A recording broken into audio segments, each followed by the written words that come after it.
મોનવી નો વિશ્વાસ હોય, મોનવી નો શ્રદ્ધા હોય તો પથ્થર ભગવાન બની જાય.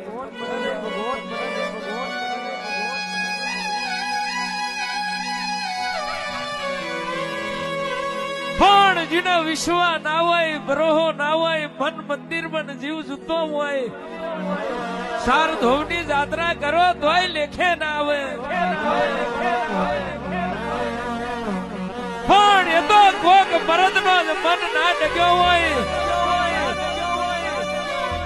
મરદ હોય ને મરદ, એનો જ મન કોઈ દાડો ડગ્યો ના હોય. મેરુ પર્વત ડગા પણ મરદ નું મન કોઈ દાડ નથી બહાર ડગ્યું ના હોય. એક જ દીવો ને એક જ માતા,